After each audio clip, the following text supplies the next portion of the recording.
If you consider yourself to be a really nice guy, take a walk with me. In the book, No More Mr. Nice Guy, Dr. Robert Glover explains what nice guy syndrome actually is.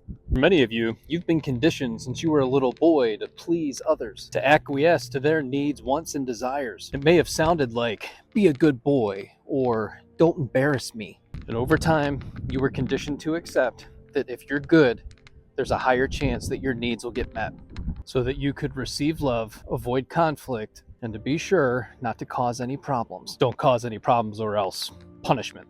The trouble is, this is your operating system as an adult, and when your needs aren't being met, you double down, you try harder. You may self-abandon to the point where you feel like you're losing yourself in the relationship. You're very anxious about what others are or are not doing.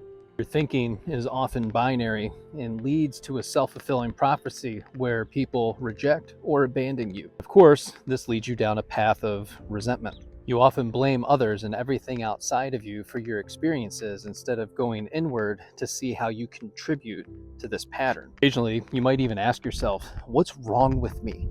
I'm such a nice guy. You'll say things like, I did everything right. I did what they wanted. I caused no problems. We don't even fight. And the resentment builds because you're not getting what you think you deserve. Real life isn't matching up to your expectation or the story you tell yourself about yourself or your experiences and your place in the world. Nice guy behaviors look like caretaking, giving to get, fixing, keeping the peace, avoiding conflict, seeking approval, and hiding mistakes. Makes you a liar. Problem is, you're also lying to yourself about yourself. Before you give up hope, it's not lost. These are just conditioned patterns that started before you were even self-aware.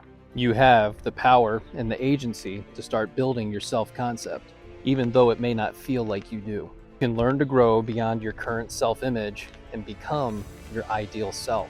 And it's in the pursuit of your ideal self that you learn to trust yourself and you become more authentic to who you really are. You begin to fully understand and embody your goals, values, and standards for your life and relationships. If this video resonates with you and you're a frustrated nice guy, go out and get the book No More Mr. Nice Guy by Dr. Robert Glover, and then look for him on the Blueprint podcast after April 16th. And as always, like and follow for more.